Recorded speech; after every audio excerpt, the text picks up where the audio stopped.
الحمد للہ رب العالمین والصلاة والسلام علی اشرف الانبیاء والمرسلین وعلی آلہ واصحابہ اجمعین۔ قال اللہ تعالی وتبارک فی القرآن المجید والفرقان الحمید۔ بسم اللہ الرحمن الرحیم۔ والضحی واللیل اذا سجی، صدق اللہ مولانا العظیم وصدق رسولہ النبی الکریم الرؤوف الرحیم۔ اللہم نور قلوبنا بالقرآن وزین اخلاقنا بالقرآن وادخلنا الجنۃ بالقرآن ونجنا من النار بالقرآن۔ قال اللہ تعالی وتبارک فی شان حبیبہ مخبرا وآمرا، ان اللہ وملائکتہ یصلون علی النبی یا ایہا الذین آمنوا صلوا علیہ وسلموا تسلیما۔ الصلاۃ والسلام علیک یا نبی الرحمہ وعلی آلک واصحابک یا رسول الملاحمہ۔ الصلاۃ والسلام علیک یا رسول اللہ وعلی آلک واصحابک یا محبوب رب العالمین۔ تمام حمد و ثنا، تعریف و توصیف اللہ جل مجدہ الکریم کی ذات بابرکات کے لیے، جو خالق کائنات بھی ہے اور مالک شاشہات بھی۔ اللہ جل وعلا کی حمد و ثنا کے بعد رسول رحمت، شفیع معظم، نبی محتشم، اللہ کے پیارے، امت کے سہارے، رب کے محبوب، دانائے غیوب، مالک رقاب امم، فخر عرب و عجم، والی کون و مکان، سیاہ لا مکان، سید انس و جاں، سرور لالا رخاں، نیر تاباں، سر نشین مہوشاں، ماہ خوباں، شہنشاہ حسینہ، تتمہ دوراں، سرخیل زہرہ جمالاں، جلوہ صبح ازل، نور ذات لم یزل، باعث تکوین عالم، فخر آدم و بنی آدم، نیر بطحا، رازدار ما اوہا، شاہد ما طغا، صاحب علم نشرہ، معصوم آمنہ احمد مجتبیٰ، حضرت محمد مصطفیٰ صلی اللہ علیہ وآلہ وسلم کے حضور ناز میں اپنی عقیدتوں، ارادتوں اور محبتوں کا خراج پیش کرنے کے بعد، عالی مرتبت محتشم سامعین، السلام علیکم ورحمۃ اللہ وبرکاتہ۔ ماہ نور ربیع الاول اپنی تمام توانائیوں کے ساتھ جلوہ گر ہوا جا رہا ہے، اور ہم حضور نبی رحمت صلی اللہ علیہ وآلہ وسلم کے شمائل پر کچھ باتیں آپ کے سامنے رکھنا چاہ رہے ہیں۔ اللہ تعالیٰ کلمات حق زبان پہ جاری فرمائے، اور حضور کے جمال جہاں آرا کی برکتوں سے ہماری روحوں میں نکھار پیدا فرمائے۔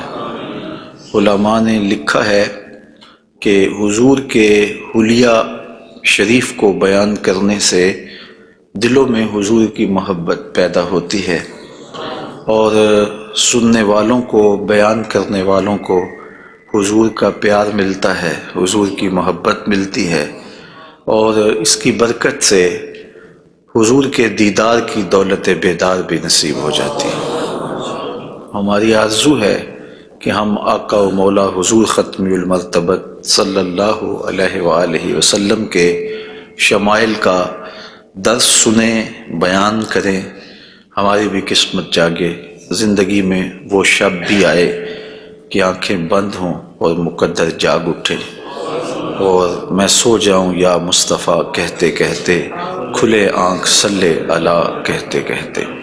باقی جہاں تک حضور کے شمائل کو بیان کرنے کا حق ہے، وہ کوئی بھی نہیں کر سکتا۔ ہم تو 14 صدیوں کے فاصلے پہ ہیں۔ جن لوگوں نے حضور کو دیکھا، وہ بھی حضور علیہ السلام کا حلیہ بیان کرنے سے اپنے آپ کو قاصر سمجھتے ہیں۔ فرماتے ہیں ہمارے میں طاقت نہیں کہ ہم حضور کا حلیہ بیان فرمائیں۔ چند اصحاب نے حضور کا حلیہ بیان کیا، بلکہ صحابہ ایک دوسرے سے پوچھتے تھے حضور کیسے تھے؟ میاں تم نے نہیں دیکھا؟ کہا دیکھ کر بھی نہیں دیکھا۔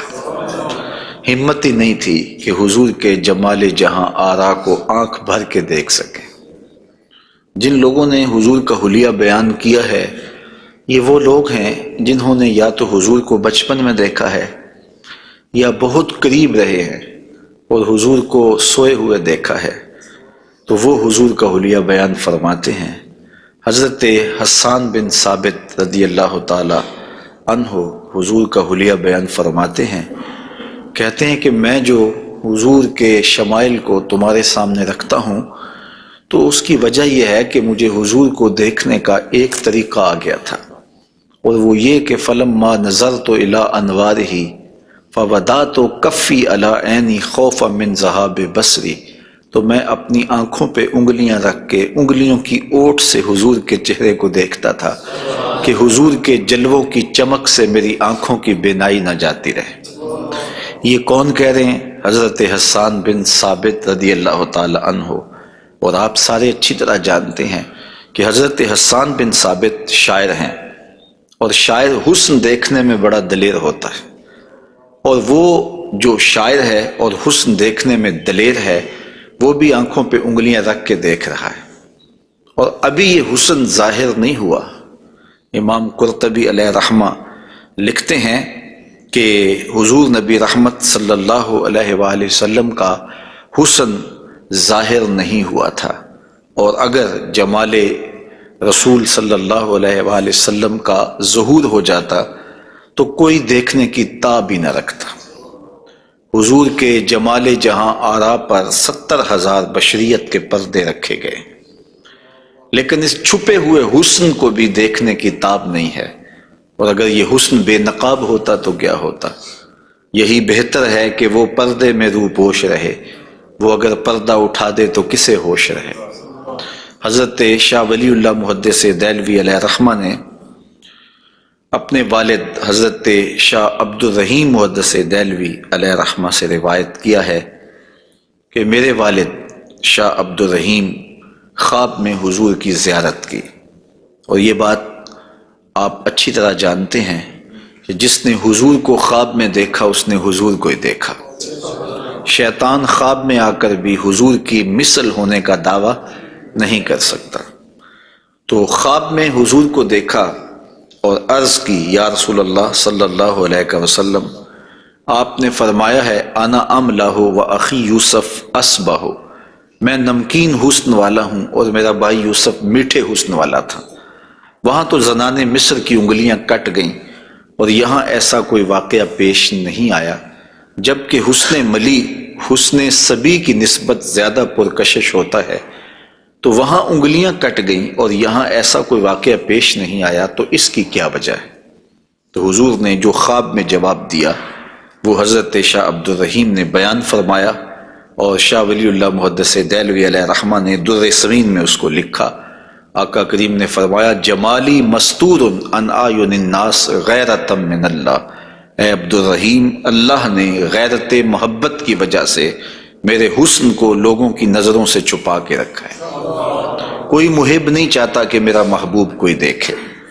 قتیل شفائی نے کہا تھا نا، اس حد تلک بڑھ گئی ہے بے اعتمادی کہ تجھ کو تجھ سے بھی چھپانا چاہتا ہوں۔ وہ کہتا ہے میری تو آرزو یہ ہے کہ تو آئینہ بھی نہ دیکھے۔ تو محب کی غیرت ہوتی ہے کہ اس کے محبوب کو کوئی نہ دیکھے، تو کہا کہ میرے حسن کو لوگوں کی نظروں سے چھپا کے رکھا گیا ہے، اور اگر یہ حسن ظاہر کر دیا جاتا تو کوئی تاب نہ لا سکتا۔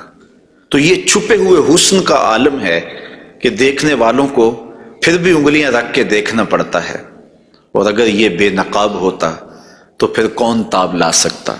مولانا حسن رضا اعلی حضرت کے برادر محترم فرماتے ہیں وہ اگر جلوہ کریں کون تماشائی ہو۔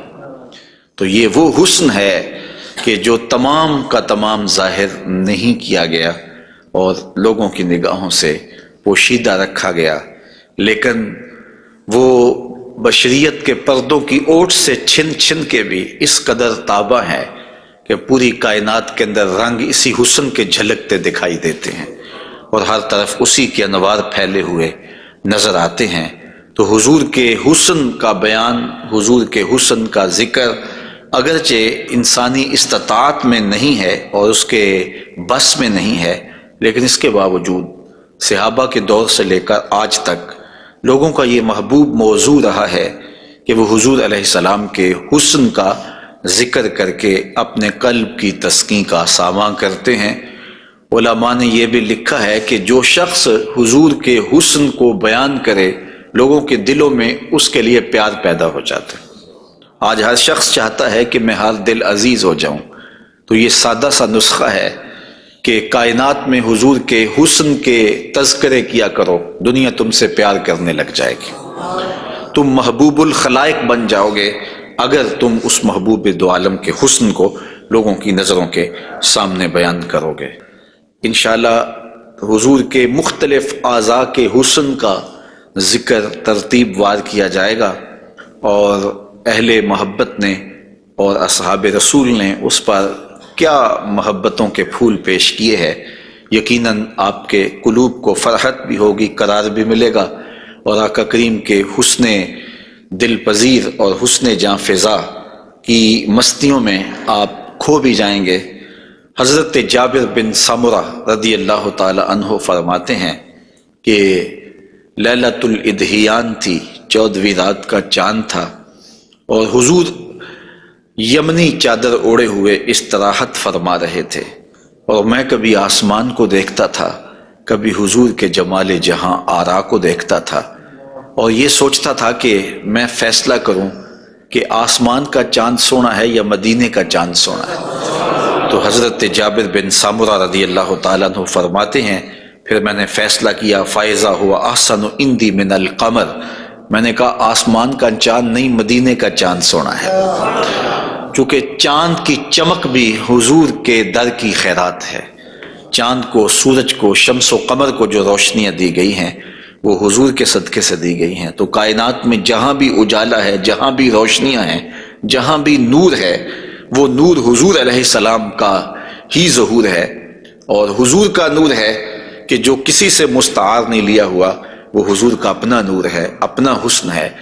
علامہ بوصیری علیہ رحمہ نے کتنی خوبصورت بات کہی، منزہ عن شریک فی محاسنہ فجوہر الحسن فیہ غیر منقسم، کہ حضور اپنے محاسن میں، اپنے کمالات میں کسی شریک سے منزہ ہیں، اور آپ کا جوہر حسن جو ہے وہ غیر منقسم ہے۔ تو حضور کا حسن کسی سے مستعار نہیں لیا ہوا، بلکہ پوری کائنات کو جو حسن ملا ہے وہ حضور کی دہلیز کی عطا ہے، حضور کی چوکھٹ کی خیرات ہے۔ تو زمانہ چمک رہا ہے تو حضور کے انوار سے، اور بریلی سے آج بھی آواز آ رہی ہے، چمک تجھ سے پاتے ہیں سب پانے والے، میرا دل بھی چمکا دے چمکانے والے۔ تو ساری روشنیاں اسی دہلیز سے پھوٹتی ہیں، اسی در سے پھوٹتی ہیں، سارے اجالے اسی چوکھٹ سے نکلتے ہیں۔ اللہ نے اپنے محبوب علیہ السلام کو جو حسن دیا، جو جمال دیا، حضرت برا بن عازب رضی اللہ تعالیٰ عنہ بیان فرماتے ہیں، امام بخاری و مسلم نے اس کو روایت کیا ہے، کان رسول اللہ صلی اللہ علیہ وسلم احسن الناس وجہا، کائنات میں جتنا سونا چہرہ میرے حضور کا تھا کسی کا تھا ہی نہیں، سب سے زیادہ سونا اور خوبصورت چہرہ اللہ نے اپنے محبوب کو عطا کیا ہے۔ اور حضرت ابو ہریرہ رضی اللہ تعالی عنہ سے معروف روایت ہے جس کو امام ترمذی نے اور باقی محدثین نے روایت کیا ہے، حضور فرماتے ہیں حضرت ابو ہریرہ، ما رأیت شیئا احسن من رسول اللہ صلی اللہ علیہ وسلم، میں نے حضور سے سونا کوئی دیکھا ہی نہیں۔ اور حضرت حسان بن ثابت کہتے ہیں کہ آج تک کسی ماں نے ایسا سونا جنم ہی نہیں دیا، سونا دیکھتے کیسے، کسی ماں نے ایسا جنم ہی نہیں دیا۔ حضرت ابو ہریرہ نے ایک موقع پہ فرمایا کہ کل قمر لیلۃ البدر لم ارا قبلہ ولا بعدہ مثلہ، کیا پوچھتے ہو 14ویں رات کا چمکتا ہوا چاند تھے میرے حضور؟ پھر کہتے ہیں نہیں نہیں نہیں، حضور جیسا نہ پہلے دیکھا ہے نہ بعد میں دیکھا۔ تو حضرت حسان بن ثابت فرماتے دیکھتے کیسے، کسی ماں نے جنم دیا ہوتا تو دیکھتے۔ خدا نے وہ سچائی پن چھڑیا جدے وچ محمد نو ٹالیا سی، حسینہ جمیلہ دا منہ موڑ دیتا، محمد بنا کے قلم توڑ دیتا۔ اللہ تعالیٰ نے ایسا پیکر تراشا ہے، ایسی صورت بنائی ہے کہ جس کی مثل کائنات کے اندر نہ کوئی دوسری صورت ہے۔ اور میرے محبوب کے جمال جیسا نہ کوئی دوسرا جمال ہے۔ تو وہ حسن، وہ جمال، وہ کمال اور وہ شانیں اور وہ مراتب رفیع عطا کیے گئے جو انہی کا مقسوم ہے۔ حضور کا پورا جسم انور اور حضور کا وجود مسعود برکتوں سے مالا مال تھا اور حسن اور جمال کا آئینہ دار تھا۔ لا یجلس الذباب علی جسدہ، ساری زندگی حضور کے بدن پہ کبھی مکھی نہیں بیٹھی۔ آقا کریم علیہ الصلوۃ والسلام کے بدن پہ کبھی میل نہیں آیا، حضور کی آنکھوں کے اندر کبھی میل نہیں آیا، حضور کو ساری زندگی بلغم نہیں آئی۔ آقا کریم کی مبارک بغلیں بے بال تھیں اور بالکل باقی جلد کی طرح سفید تھیں۔ حضور علیہ السلام کا لعاب شہد سے زیادہ میٹھا تھا اور کستوری سے زیادہ خوشبودار تھا۔ حضور کے فضلات مبارکہ جو ہے وہ امت کے حق میں پاک ہیں، اور جہاں حضور علیہ السلام قضائے حاجت کے لیے جاتے تو وہاں بعد میں جا کے دیکھا جاتا تو کوئی چیز نظر نہ آتی سوائے کستوری کی خوشبو کے۔ تو آقا کریم علیہ الصلوۃ والسلام کو کبھی جمائی نہیں آئی، کبھی حالت نیند میں حضور نبی رحمت صلی اللہ علیہ وآلہ وسلم ناپاک نہیں ہوئے، حضور نبی رحمت صلی اللہ علیہ وسلم پر کوئی نجاست نہیں آئی، اور آقا کریم کے بدن کا سایہ بھی نہیں تھا تاکہ زمین کے اوپر حضور کا سایہ نہ گرے۔ کائنات میں ایسا کون ہو سکتا ہے جیسا آمنہ کا لال تھا؟ تو وہ حسن دیا گیا، وہ جمال دیا، جس پہلو سے دیکھو حضور بے مثال نظر آتے ہیں اور بے مثل نظر آتے ہیں۔ آئیے ہم حضور نبی رحمت صلی اللہ علیہ وآلہ وسلم کے جسم کے حوالے سے پہلے کچھ بات کریں اور پھر حضور کے اعضاء کی طرف چلتے ہیں۔ حضور کا مبارک جسم بے سایہ تھا، اور یہ سایہ نہ چاند کی چاندنی میں دکھائی دیتا تھا اور نہ سورج کی روشنی میں پڑتا تھا۔ حضرت ذکوان رضی اللہ تعالی عنہ روایت کرتے ہیں، فرماتے ہیں کہ ان رسول اللہ صلی اللہ علیہ وسلم لم یکن یرا لہ ظل فی شمس ولا قمر، حضور کا سایہ نہ سورج کی روشنی میں ہوتا تھا اور نہ چاند کی چاندنی میں ہوتا تھا۔ اور حضرت عثمان رضی اللہ تعالی عنہ خلیفہ ثالث رضی اللہ تعالی عنہ اس کی وجہ بیان فرماتے ہیں کہ حضور کا سایہ کیوں نہیں تھا۔ فرماتے ہیں ان اللہ ما اوقع ظلک علی الارض لئلا یدع انسان قدمہ علی ذلک الظل، اللہ تعالیٰ نے محبوب کا سایہ زمین پہ اس لیے نہیں پڑنے دیا کسی انسان کا قدم محبوب کے سائے پہ نہ آ جائے۔ اللہ اکبر۔ لیکن حضرت شیخ احمد مجدد الفسانی علیہ رحمہ نے ایک بڑی خوبصورت بات کہی، اور ہمارے لیے وہ بڑی ٹھنڈک اور بڑی تسکین کا ساماں ہے۔ وہ فرماتے ہیں کہ اورا صلی اللہ علیہ وسلم سایہ نبود، آقا کریم علیہ السلام کا سایہ نہیں تھا۔ در عالم شہادت، اس عالم شہادت میں حضور کا سایہ نہیں تھا، اور یہ بات ثابت ہے، اور تقریباً تمام مکاتیب فکر کے لوگ، ایک دو مکتبہ ہائے فکر کے علاوہ باقی سارے اس بات کو تسلیم کرتے ہیں۔ رشید احمد گنگوہی نے بھی یہ بات لکھی ہے، امداد السلوک کے اندر یہ روایت موجود ہے کہ بتواتر ثابت شد کہ حضرت علی سایہ نہ داشتن۔ وہ کہتے ہیں کہ یہ بات تواتر کے ساتھ ثابت ہے کہ جناب صلی اللہ علیہ وسلم کا سایہ نہیں تھا۔ تو حضرت شیخ فرماتے ہیں کہ عالم شہادت میں حضور کا سایہ نہیں تھا۔ شیخ احمد مجدد الفسانی، کیوں سایہ نہیں تھا؟ فرماتے ہیں سایہ ہر شخص از شخص لطیف تر است، کسی چیز کا سایہ اس شے سے زیادہ لطیف ہوتا ہے، چون لطیف تر از وی صلی اللہ علیہ وآلہ وسلم در عالم نہ باشد اورا سایہ چے صورت دارد۔ جب حضور سے لطیف کائنات میں شے ہی کوئی نہیں ہے تو پھر سایہ کیا معنی رکھتا ہے؟ کائنات میں حضور سے لطیف ہے ہی کوئی چیز نہیں ہے، حضور کی مثل عالم امکان میں ممکن ہی نہیں ہے۔ اب مجھے یہ بتائیں کہ جس کا سایہ بھی نہیں تھا اس کا ثانی ہو سکتا ہے؟ تو یہ کون خاکے تراش رہے ہیں؟ کس کے خاکے تراش رہے ہیں؟ خاکے تو خاکیوں کے ہوتے ہیں۔ جو پیکر نور ہو، جس کا سایہ بھی نہیں ہے، اس کے خاکے کیسے ہو سکتے ہیں؟ تو حضور کی مثل تو بزم عالم میں ممکن ہی نہیں ہے۔ اقبال بھی بول پڑے رخ مصطفیٰ ہے وہ آئینہ، کہ اب اس سا دوسرا آئینہ نہ کسی کی بزم خیال میں، نہ دکان آئینہ ساز میں۔ ممکن ہی نہیں ہے۔ خدا نے وہ سچائی پان چھڑیا جدے وچ محمد نو ڈالیا سے۔ تو آقا کریم علیہ الصلوۃ والسلام کا سایہ نہیں بنایا، اور کائنات کے اندر وہ بے مثل بھی ہیں، وہ بے مثال بھی ہیں۔ تو یارو جس کا سایہ بھی نہیں ہے اس کا ثانی کیسے ہو سکتا ہے؟ تو آقا کریم علیہ الصلوۃ والسلام کا مبارک قد انور، حضور کا جسم نور، اللہ تعالیٰ جل شانہ نے حضور کو قد رانا دیا ہوا۔ امیر خسرو نے کہا تھا نا، پری پیکر نگارے سرو قد لالا رخسارے، سراپا آفتے دل بود شب جائے کہ من بودم، خدا خود میرے مجلس بود اندر لا مکان خسرو، محمد شم محفل بود شب جائے کہ من بودم۔ تو حضور کا قد انور، اللہ اکبر، اس کے بارے میں حضرت سیدنا علی المرتضیٰ رضی اللہ تعالی عنہ سے مروی روایت سنیے۔ فرماتے ہیں لم یکن بالطویل الممغت ولا بالکثیر المتردد وکان ربعۃ من القوم لم ارى قبلہ ولا بعدہ مثلہ۔ فرمایا کہ حضور علیہ السلام کا قد لمبا بھی نہیں تھا، حضور پست قامت بھی نہیں تھے، حضور درمیانی قد و قامت کے حامل تھے۔ پھر آگے کہتے ہیں نہیں حضور جیسا نہ پہلے دیکھا نہ بعد میں دیکھا۔ اور حضرت انس رضی اللہ تعالیٰ عنہ فرماتے ہیں کان رسول اللہ صلی اللہ علیہ وسلم لیس بالذاہب طولا وفوق الربا اذا جامع القوم غمرہم۔ فرماتے ہیں حضور پست قامت نہیں تھے، حضور درمیانی قد و قامت کے تھے۔ پھر کہتے ہیں نہیں، درمیانی قد و قامت سے بھی اٹھتا ہوا حضور کا قد تھا، یعنی قد اتنا لمبا نہیں تھا کہ بہت لمبا قد بھی اچھا نہیں لگتا اور پست قامتی بھی عیب ہے، تو درمیانہ قد ہونا یہ حسن ہے، لیکن درمیانے سے بھی کچھ اٹھتا ہوا یہ مزید حسن ہے، اور یہ اللہ نے اپنے محبوب کو قد دیا تھا۔ لیکن اس کے ساتھ یہ شان تھی کہ لمبے لمبے قد والے لوگ موجود ہوتے اور حضور بھی ان میں موجود ہوتے۔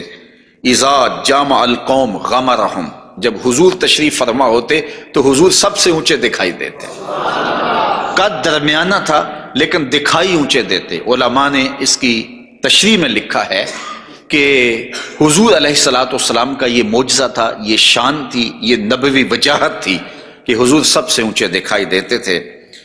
ام معبد جو حضور کا حلیہ بیان کرتی ہیں، اور انشاءاللہ ان سے مروی روایت اور ان کا تفصیلی واقعہ ہم آگے چل کے بیان بھی کریں گے، تو وہ حضور کے قد پر کہتی ہیں غصن بین غصنین، دو شاخوں کے درمیان اٹھتی ہوئی جیسے شاخ ہوتی ہے، اس طرح حضور کا قد رانا تھا۔ تو آقا کریم علیہ السلام کا قد، اللہ اکبر۔ حضرت انس سے ایک اور روایت سن لیجئے، وہ فرماتے ہیں کان رسول اللہ صلی اللہ علیہ وآلہ وسلم احسن الناس قواما و احسن الناس وجہا، کہتے ہیں جیسی قد و قامت میرے حضور کی تھی، کائنات میں اتنا سونا قد کسی کا نہیں، اور جتنا سونا چہرہ میرے حضور کا تھا ایسا سونا چہرہ کسی کا نہیں ہے۔ قد بھی سونا اور چہرہ بھی سونا، اور زمانے میں اتنا سونا رب نے کوئی پیدا ہی نہیں کیا، چونکہ سب سے حسین سب سے جمیل اپنے محبوب کو بنایا۔ لکھاں آئے لوگ زمانے تے محبوب خدا جیا کوئی نہیں، لکھاں سونے بن بن بیندے نے اودی خاکے پا جیا کوئی نہیں۔ جو حسن انہیں دیا، جو جمال انہیں دیا، وہ انہی کی خوبی ہے۔ حضور نبی رحمت صلی اللہ علیہ وآلہ وسلم کے قدموں کے حسن کا ذکر کرتے ہیں۔ حضرت نبی رحمت صلی اللہ علیہ وآلہ وسلم کے مبارک قدموں کی جو ہتھیلیاں تھیں وہ پرگوشت تھیں، اور انگلیاں قوی بھی تھیں، مضبوط تھیں اور خوشنما تھیں، اور مبارک تلوے گہرے تھے اور صاف تھے، نرم تھے اور چکنے تھے۔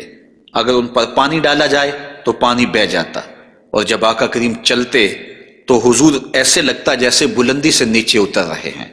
وقار کے ساتھ حضور قدم زور کے ساتھ اٹھاتے اور وقار کے ساتھ آگے بڑھاتے، اور یوں محسوس ہوتا کہ جس طرح بلندی سے حضور نیچے کی طرف آ رہے ہیں۔ آقا کریم علیہ الصلوۃ والسلام بہت تیز چلتے نہیں تھے، لیکن ایسے لگتا تھا جس طرح زمین حضور کے لیے لپیٹ دی گئی ہے، اور اگر لوگ حضور کے ساتھ چلنا چاہتے تو حضور کے ساتھ چل نہیں سکتے تھے۔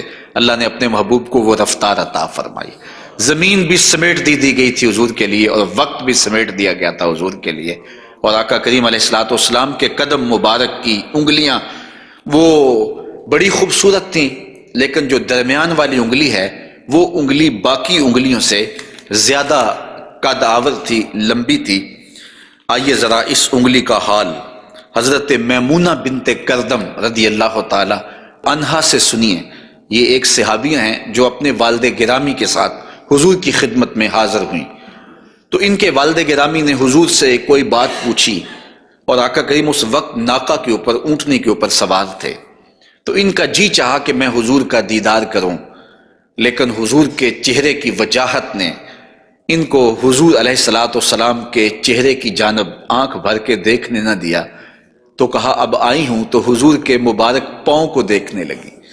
تو حضرت میمونہ بنت کردم فرماتی ہیں فما نسیتو فی ما نسیتو طول اصبع قدمہ السبابہ علی سائر اصابعہ، کہا مدت ہو گئی ہے میں نے حضور علیہ السلام کو دیکھا تھا، اور حضور کے مبارک پاؤں کی انگلیوں میں سے جو درمیان والی انگلی ہے، اس انگلی کا جو قد باقی انگلیوں سے تھوڑا سا لمبا تھا، آج تک میری آنکھوں سے وہ حسن نہیں ہٹتا ہے، وہ حسن ہی زائل نہیں ہوتا ہے، اب تک میری نگاہوں میں وہی جلوے ہیں کہ حضور علیہ السلام کی انگلی جو ہے وہ باقی انگلیوں کی نسبت جو ہے وہ زیادہ درمیان والی انگشت سبابہ جو تھی وہ زیادہ لمبائی میں تھی۔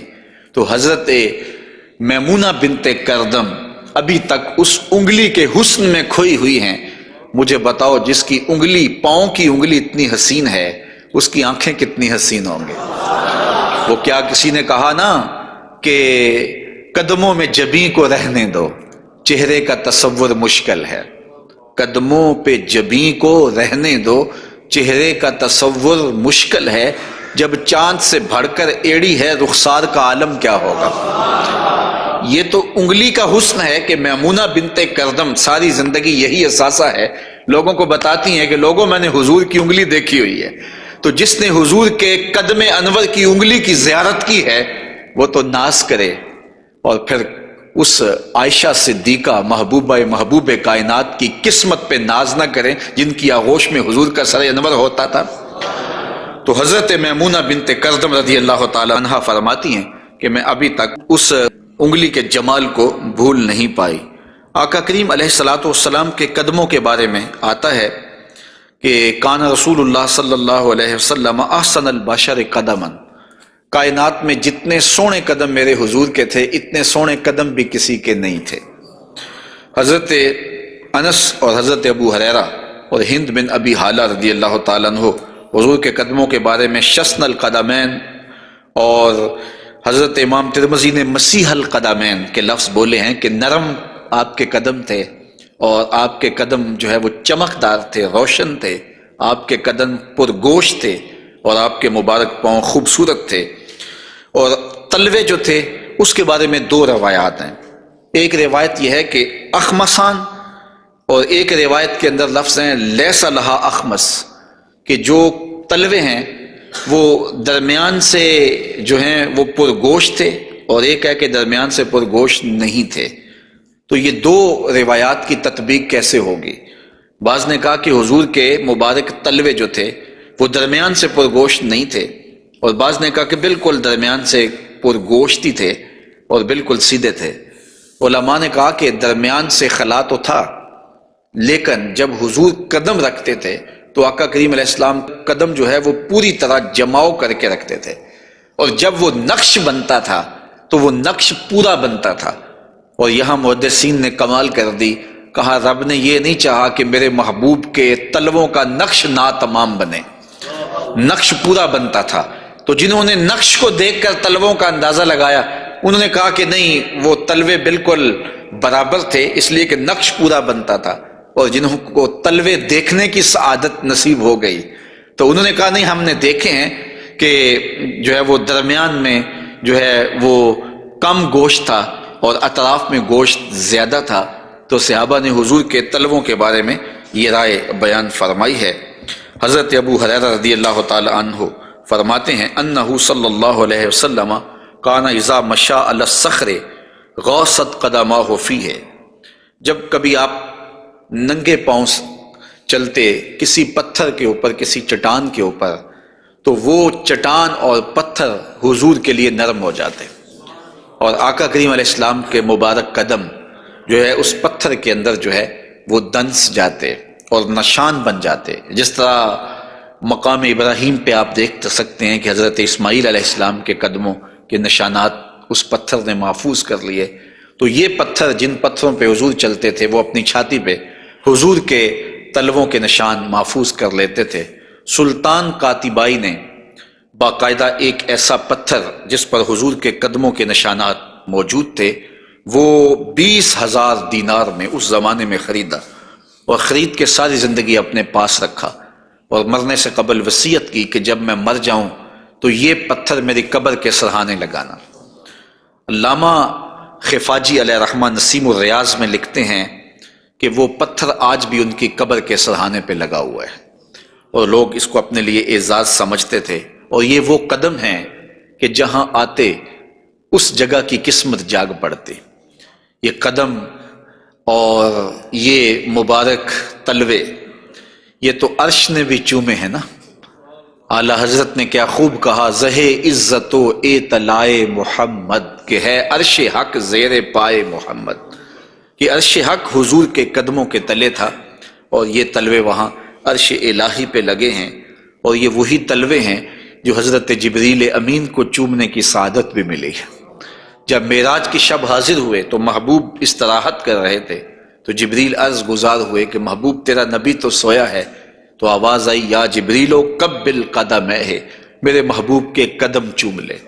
تو جبریل امین نے حضور کے قدم چوم لیے، تو پھر کیا لطف آیا ہوگا۔ کسی نے تصور میں جبریل سے پوچھا کہ حضور کے قدم چومے تھے، تلیاں چومی تھیں، تو بتا کیا کیف ملا؟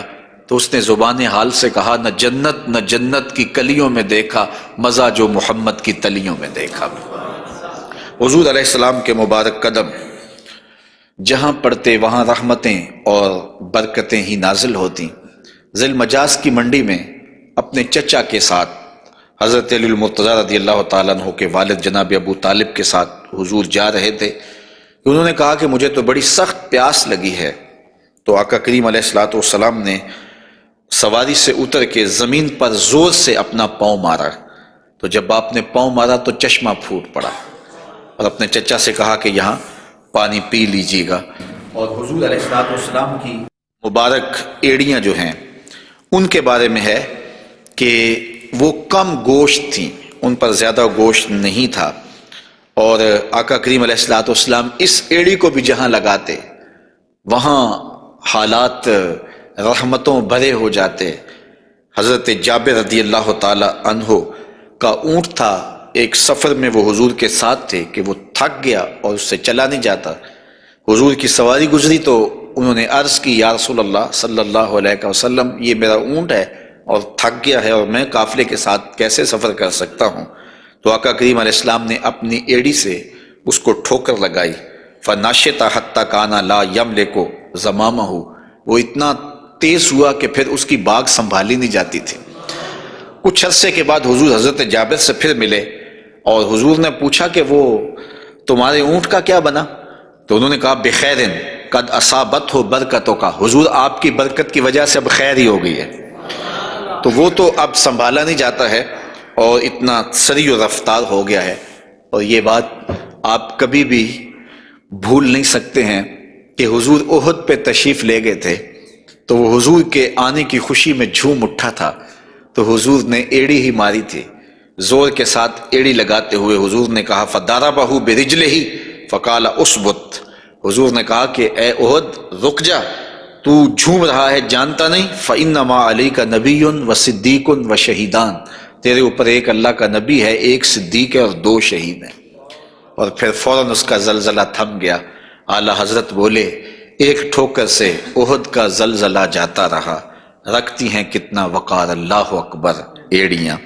تو یہ حضور علیہ الصلوۃ والسلام کے مبارک قدم تھے کہ جن کی برکات زمانے کو نصیب ہوئی، اور یہ وہ قدم تھے جنہیں چوم لینا صحابہ اپنے لیے سعادت سمجھتے تھے۔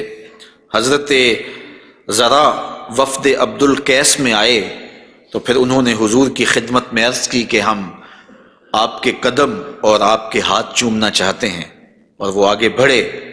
وہ خود فرماتے ہیں فَنُقُبِّلُ یَدَ رسول اللہ صلی اللہ علیہ وسلم وَرِجْلَهُ، ہم نے حضور علیہ الصلوۃ والسلام کے ہاتھ بھی چومے، ہم نے حضور کے پاؤں بھی چومے۔ حضرت صہیب رضی اللہ تعالی عنہ فرماتے ہیں کہ رأیت علیٰ یقبل ید العباس ورجلہ، میں نے دیکھا کہ حضرت علی اپنے چچا عباس کے ہاتھ بھی چومتے تھے اور پاؤں بھی چومتے تھے، اور یہ کیوں چومتے تھے؟ اس کی وجہ ایک دیگر حدیث میں حضرت ثابت رضی اللہ تعالی عنہ حضرت انس کے پاس آئے اور انہوں نے آ کے حضرت انس سے پوچھا کیا تم نے اس ہاتھ کو حضور کے ہاتھ سے مس کیا ہوا ہے؟ تو حضرت انس نے کہا کیوں نہیں، یہ سعادت مجھے ملی ہے کہ ان ہاتھوں نے حضور کے وجود کے بوسے لیے ہیں اور حضور کے وجود کو چھوا ہے۔ فقبلہا، تو حضرت ثابت نے حضرت انس کا ہاتھ چومنا شروع کر دیا کہ یہ وہ ہاتھ ہیں جنہوں نے حضور کو چوما ہوا ہے، جنہوں نے حضور کو چھوا ہوا ہے، جنہوں نے حضور کے بدن رحمت سے مس کیا ہوا ہے۔ تو حضرت علی المرتضیٰ حضرت عباس کے ہاتھ چومتے تھے، تو آقا کریم علیہ الصلوۃ والسلام کے قدم بھی، حضور کے ہاتھ بھی صحابہ عقیدت سے چوم لیا کرتے تھے، اور یہ واقعات کبھی ہوتے تھے اور عقیدت کا یہ رنگ صحابہ کے ہاں پایا جاتا تھا۔ حضور نبی رحمت صلی اللہ علیہ وآلہ وسلم وہ قدم جو برکتوں کے لیے، رحمتوں کے لیے اگر کسی اونٹ پہ لگتے ہیں تو وہ تیز ہو جاتا ہے، اور اگر زمین پہ مارتے ہیں تو چشمہ پھوٹ پڑتا ہے، اور اگر پہاڑ پہ لگاتے ہیں تو اس کا زلزلہ رک جاتا ہے۔ ان قدموں پہ کھڑے ہو کے ساری رات عبادت میں گزار دیتے ہیں، حتیٰ تتورم قدماہ، یہاں تک کہ حضور کے مبارک قدم سوج جاتے ہیں، اور اللہ کے یوں شکر گزار بندے بن کے اپنی زندگی حضور گزارتے ہیں۔ تو آقا کریم علیہ الصلوۃ والسلام کے مبارک قدم خوبصورت تھے، اور اس کی تلیاں بھی خوبصورت تھیں، قدموں کا حسن بے مثال تھا۔ اور آقا کریم علیہ السلام کی پنڈلیوں کے بارے میں، حضور کی پنڈلیوں کے بارے میں حضرت جابر بن سمرہ رضی اللہ تعالی عنہ سے مروی ایک روایت سنیے۔ فرماتے ہیں کان فی ساق رسول اللہ صلی اللہ علیہ وسلم حموشۃ، آقا کریم علیہ الصلوۃ والسلام کی مبارک جو پنڈلیاں تھیں وہ نرم و نازک، پتلی اور خوبصورت تھیں۔ اور آقا کریم کی پنڈلیوں کے بارے میں سراقہ بن مالک رضی اللہ تعالی عنہ نے جو کہا ہے وہ بڑی خوبصورت بات کہی ہے۔ آپ سمجھتے ہیں، آپ جانتے ہیں کہ جب حضور مکے سے ہجرت فرما کے مدینہ تشریف لے گئے تو 100 سرخ اونٹ انعام حضور کی گرفتاری کے لیے رکھا گیا۔ تو سراقہ بن مالک بھی حضور کو گرفتار کرنے کے لیے حضور کا پتہ اور حضور کی تلاش میں نکلا تھا اور حضور کو ڈھونڈ رہا تھا۔ خیر ایک مقام پہ حضور علیہ السلام سے ملاقات ہو گئی، تو یہ اپنے اس برے ارادے سے حضور کی طرف بڑھا تو اس کا اونٹ جو ہے وہ گھٹنوں تک زمین میں دنس گیا۔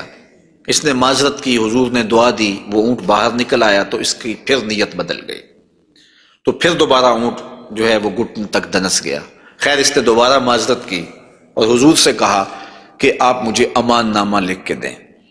تو حضور نے ان کو امان نامہ دے دیا اور فرمایا کہ تو مجھے گرفتار کرنے کے در پے ہے اور میں تیرے ہاتھوں میں کسرا کے کنگن دیکھ رہا ہوں۔ تو یہ واپس پلٹ آئے، تو انہوں نے اس وقت حضور علیہ السلام کو دیکھا، تو یہ حضور کے حسن کا اور حضور کی پنڈلیوں کا ذکر کرتے ہیں، کیونکہ حضور سواری پہ تھے اور حضور کی پنڈلیاں انہیں دکھائی دی۔ تو حضرت سراقہ بن مالک کہتے ہیں کہ فلما دنوت منہ، جب میں حضور کے نیڑے ہوا اس نیت سے کہ میں حضور کو گرفتار کروں، وہو علی ناقتہ، تو حضور اپنی اونٹنی کے اوپر سوار ہیں۔ تو پھر کیا ہوا؟ تو جعلت انظر الی ساقہ، تو میں حضور کی پنڈلیوں کو دیکھنے لگا۔ ایسا جعلت انظر، میں دیکھنے لگا، میری نظر جم گئی حضور کی مبارک پنڈلی پر۔ وہ کس طرح کہ اتنی خوبصورت تھی، کہتے ہیں کأنہا جمارہ، پنڈلی ایسے تھی جس طرح جمارہ ہوتا ہے۔ آپ نے کبھی دیکھا ہو کھجور کا درخت، تو کھجور کے درخت سے نیچے شاخیں پھوٹتی ہیں، تو جب نئی شاخ نکلتی ہے تو وہ اتنی خوبصورت ہوتی ہے اور اتنی نرم اور نازک اور گداز ہوتی ہے کہ اس کو چھو لینے کو جی چاہتا ہے۔ تو اس شاخ کو عربی میں جمارہ کہتے ہیں۔ تو وہ کہتے ہیں میں حضور کی پنڈلیوں کا کیا بتاؤں، جس طرح وہ کھجور کی تازہ شاخ نکلتی ہے جس کو دیکھنے سے جی نہیں رچتا، حضور کی پنڈلیاں جمارہ کی طرح تھیں۔ تو یہ انہوں نے ایک اپنے محاورے کے مطابق مثال دی، ورنہ حضور علیہ الصلوۃ والسلام کی پنڈلیوں کے لیے کوئی لفظ ہی نہیں ہے جو اللہ نے اپنے محبوب کو پنڈلیوں کا حسن دیا۔ اچھا، حضور کی پنڈلیوں کے بارے میں سنو میرے امام اعلی حضرت نے کیا کہا، کمال کر دی۔ ساک اصل قدم شاخ نخل کرم، اعلی حضرت فرماتے ہیں ساک اصل قدم، جو پنڈلی ہے، جو قدم کی اصل ہے، شاخ نخل کرم، جو کرم کی کھجور ہے، یہ اس کی شاخ ہے۔ اللہ اکبر، شم راہ اصابت پہ لاکھوں سلام۔ تو حضور علیہ الصلوۃ والسلام کو اللہ تعالیٰ نے پر نور، پتلی اور جو ہے وہ گوری رنگت کی اور لطیف اور خوبصورت پنڈلیوں سے نوازا تھا۔ اور حضور کے زانوئے منور کے بارے میں حضرت علی المرتضیٰ رضی اللہ تعالیٰ عنہ فرماتے ہیں دخم الکرادیس، رسول کریم صلی اللہ علیہ وآلہ وسلم کے مبارک زانوئے نور کے بارے میں دخم الکرادیس کے لفظ بھی ہیں، اور دوسری روایت مروی ہے سعد ابن ابی شیبہ سے، اس میں لفظ ہیں کان رسول اللہ صلی اللہ علیہ وسلم جلیل المشاش، آقا کریم علیہ الصلوۃ والسلام کے زانو مبارک مضبوط تھے، پرگوشت تھے اور خوبصورت تھے۔ اور اعلیٰ حضرت یہاں بھی اپنی محبت کا اظہار کیے بغیر نہیں رہ سکے، فرماتے ہیں انبیاء طے کریں زانو ان کے حضور، انبیاء طے کریں زانو ان کے حضور، زانوؤں کی وجاہت پہ لاکھوں سلام۔ یہ وہ زانو ہے جہاں نبی بھی زانو طے کرے، یہ وہ شان ہے ان زانوؤں کی۔ حضور نبی رحمت صلی اللہ علیہ وآلہ وسلم کے مبارک قد انور کے فضائل بھی آپ نے سنے، حضور نبی رحمت صلی اللہ علیہ وآلہ وسلم کی پنڈلیوں کا تذکرہ بھی سنا، حضور کے پائے نور کی باتیں بھی آپ نے سنی، اور اب آقا کریم علیہ الصلوۃ والسلام کے بطن اقدس اور حضور علیہ الصلوۃ والسلام کے پہلوؤں کا ذکر آپ کے سامنے کیا جاتا ہے۔ لیکن اگر آپ چاہیں تو ایک چائے میں بھی پی لوں اور ایک